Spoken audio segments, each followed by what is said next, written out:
এর বৃদ্ধি বা ফুল ফল ধরে রাখার জন্য খুবই এই পটাশিয়ামের, তো এই চা পাতায় প্রচুর পরিমাণে নাইট্রোজেন থাকে, নাইট্রোজেন আর হলো ছত্রাকনাশক। চলো আজকে তোমাদের সঙ্গে একটা জিনিস শেয়ার করব, সেটা হলো আমার ছাদ বাগানে প্রচুর ফুল ফল চলে আসছে। তো এই ফুল ফলগুলো ধরে রাখার জন্য আমি কী জৈব সার তৈরি করি সেটাই আজকে তোমাদের দেখাবো। তো আসসালামু আলাইকুম, আশা করছি তোমরা সবাই ভালো আছো। তো আমিও ভালো আছি। আজকে একটা নতুন ভিডিও নিয়ে তোমাদের সামনে হাজির হলাম। তো আজকে আমি খুব সুন্দর একটা জৈব সার তৈরি করব, তো সেটা আজকে তোমাদের দেখাবো। তো তার আগে তোমাদের দেখাই আমার ছাদ বাগানে প্রচুর ফুল চলে আসছে, ফল চলে আসছে, সেটা একটু দেখাচ্ছি। এই যে দেখো শশা গাছে ফুল চলে এসে, এই যে দেখো কত সুন্দর।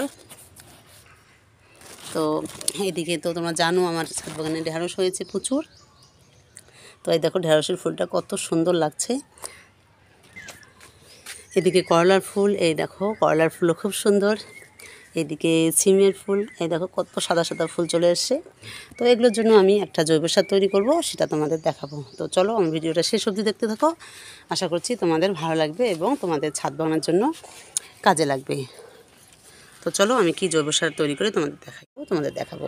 তো তার জন্য নিয়েছি কলার খোসা। দেখো আমি কলার খোসা নিয়ে এসেছি। তো কলার খোসা নিয়েছি, আর এখানে নিয়েছি চা পাতা, আর এখানে নিয়েছি হলো হলুদের গুঁড়ো। তো এটা আমি আজকে জৈব সার তৈরি করব কীভাবে সেটা তোমাদের দেখাচ্ছি। তো প্রথমে আমি বলে নেই, তো এখানে যে কলার খোসাটা আমি নিয়েছি, এখানে প্রচুর পরিমাণে পটাশিয়াম থাকে। তো এই পটাশিয়ামটা গাছের খুবই দরকারি, আর গাছের বৃদ্ধি বা ফুল ফল ধরে রাখার জন্য খুবই এই পটাশিয়ামের খুবই দরকার। আর গাছের গ্রো হওয়ার জন্য, মানে গাছের যে প্রোটিনটার দরকার, এই কলার খোসায় প্রচুর পরিমাণে থাকে। তো আমরা কলার খোসায় প্রচুর পরিমাণে পটাশিয়াম পেয়ে থাকি, যেগুলো আমরা বাজার থেকে রাসায়নিক সার হিসাবে পটাশ দিয়ে নিয়ে আসি, সেগুলোই। তো আমরা ওগুলো ব্যবহার না করে আমরা কলার খোসাটাই ব্যবহার করব। আর এখানে নিয়েছি আমি কিছুটা পরিমাণে চা পাতা। তো এই চা পাতায় প্রচুর পরিমাণে নাইট্রোজেন থাকে, যেটা আমাদের গাছের গ্রো বা গাছের ফলটা ধরে রাখতে সাহায্য করে। তো এই জন্য আমি এ দুটো নিয়েছি। আর তারপর নিয়েছি হলুদের গুঁড়ো। তো তোমরা তো জানোই হলুদের গুঁড়ো গাছের পোকামাকড় বা গাছের কোনো ফাঙ্গাল যাতে না আসে, তার জন্য হলুদের গুঁড়োর খুবই ব্যবহার মানে ভালো। তো যাই হোক, হলুদের গুঁড়ো বর্ষাকালে খুবই একটা দরকারি গাছের জন্য। আর আমরা কম বেশি ছাদ বাগানে সবাই হলুদের গুঁড়ো ব্যবহার করি, যাতে কোনো পোকামাকড় না আসে আমাদের ছাদ বাগানে। তো এই তিনটা আমি যে নিয়েছি, এগুলো আমি এবার ভিজিয়ে রাখবো, সেটাই আজকে আমি তোমাদের দেখাবো। আর তোমার যদি গাছের ফুল ফল চলে আসে বা গাছের গ্রোর জন্য তোমাদের অবশ্যই 7 দিন অন্তর অন্তর বা 10 দিন অন্তর অন্তর জৈব সারগুলো তোমরা ব্যবহার করবে অল্টারনেট করে। তো চলো আমি আগে এগুলো ভিজিয়ে নিচ্ছি। তো প্রথমে আমি নেব এই কলার খোসাটা। কলার খোসা তোমরা ভিজিয়ে রাখার আগে ছোট ছোট করে নিয়ে নেবে।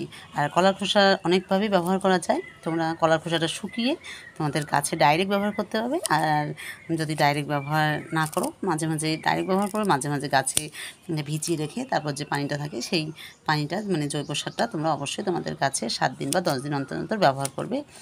গাছে দেখবে গ্রো খুব সুন্দর হবে, ফল ফুল বৃদ্ধি করবে, আর গাছের পুষ্টির অভাব হবে না। তো যেহেতু আমরা জৈব সার ব্যবহার করি গাছে, তো অল্টারনেট করে সব ব্যবহার করব। তো আমি কলার খোসাটা ছোটো ছোটো টুকরো করে কেটে নিচ্ছি। আর আমার সব গাছেই ফুল ফল চলে আসছে, খুব সুন্দর, মাশাআল্লাহ খুবই সুন্দর হয়েছে ছাদ বাগানটা। আর কালকে আমি তোমাদের একটা ভিডিও দেবো। আমার ছাদ বাগানে আমি অনেক সবজি সংগ্রহ করব। আমার ছাদ বাগানে প্রচুর করলা হয়েছে, ঢেঁড়স হয়েছে, তো বেগুন হয়েছে, ওগুলো সব আমি সংগ্রহ করব আর তোমাদের দেখাবো। তো এই যে দেখো আমি ছোটো ছোটো করে কলার খোসাটা নিয়ে নিলাম। এবার এই কলার খোসাটা আমি ভিজিয়ে রাখবো। তো এখানে আমি কলার খোসাটা ভিজিয়ে রাখলাম।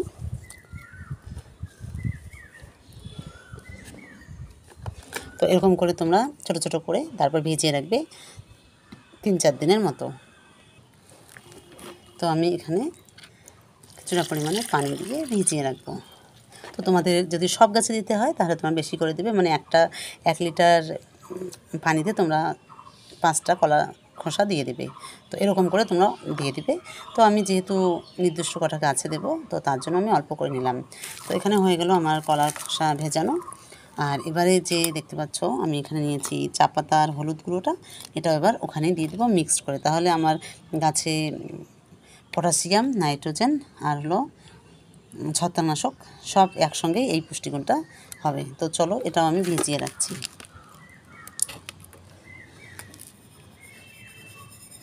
আর তোমরা যখন গাছের জন্য কোনো ভিজিয়ে রাখবে, তোমরা দেখবে ওই গাছের জন্য ভিজিয়ে রাখার সময় অবশ্যই হলুদের গুঁড়োটা ব্যবহার করবে, তাহলে যে জৈব সারটা তৈরি করার জন্য রেখে দিলে সেখানে পোকামাকড় কিচ্ছু আসবে না।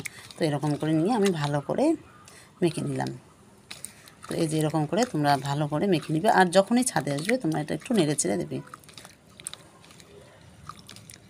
তো এই যে আমি এটা দিয়ে দিলাম, খুব সুন্দর একটা জৈব সার তৈরি হলো। এর মধ্যে পটাশিয়াম, নাইট্রোজেন, সালফার সব ধরনের পুষ্টিগুণ এখানে আছে, যা গাছের ক্ষেত্রে খুবই উপকারী। তো এটা আমি 6-7 দিনের মতো রেখে দেবো, তারপর আমি গাছে ব্যবহার করব। তো এই যে আমার হয়ে গেল একটা খুব সুন্দর একটা জৈব সার। তো তোমাদের অবশ্যই তোমাদের ছাদ বাগানে যে গাছগুলো আছে সেগুলো পুষ্টির জন্য বা ফুল ফলের জন্য বা গ্রোথর জন্য তোমরা অবশ্যই এরকম জৈব সার তৈরি করে অবশ্যই 7 দিন, 8 দিন বা 10 দিন অন্তর তোমরা ব্যবহার করবে। তাহলে দেখবে গাছের গ্রো খুব সুন্দর হবে, ফুল ফলও হবে, গাছে পোকামাকড় আসবে না। তো আজকে তোমাদের সঙ্গে এটাই শেয়ার করলাম। আর আমি এটা এরকম করে ঢেকে রাখবো, যাতে একটু ফাঁকা রাখবে, যাতে বাতাসটা ঢুকতে পারে। তো এরকম করে তোমরা 3-4 দিনের জন্য রেখে দেবে, দিয়ে তারপর গাছে দিয়ে দিবে। তো আজকের ভিডিও তোমাদের কেমন লাগলো অবশ্যই কমেন্ট করে জানাবে।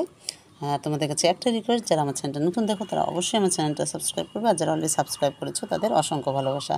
তো আজকের ভিডিও এখানেই শেষ করছি। তোমরা সবাই ভালো থেকো, সুস্থ থেকো, আর তোমাদের সঙ্গে নেক্সট ভিডিও দেখা হবে। তো এদিকে আর একটা জিনিস দেখাই, আমার ছাদ বাগানে দেখো আমি যে মাটির বেডে একটা মরিচ গাছ দিয়েছি, তো তার গ্রোটা একটু তোমাদের দেখাই। দেখো কত সুন্দর, গাছগুলো সবুজ প্রাণবন্ত, মাশাআল্লাহ খুব সুন্দর হবে। আর গাছ খুব সুন্দর হয়েছে। আর মরিচ গাছ যদি তোমরা ছোটো থেকে যত্ন করো তাহলে দেখবে একদম পাতা কুঁকড়ে যাবে না, আর গাছের চেহারা খুব সুন্দর হবে, আর গাছের ফুল ফল প্রচুর আসবে। তো এটা তোমাদের সঙ্গে শেয়ার করলাম।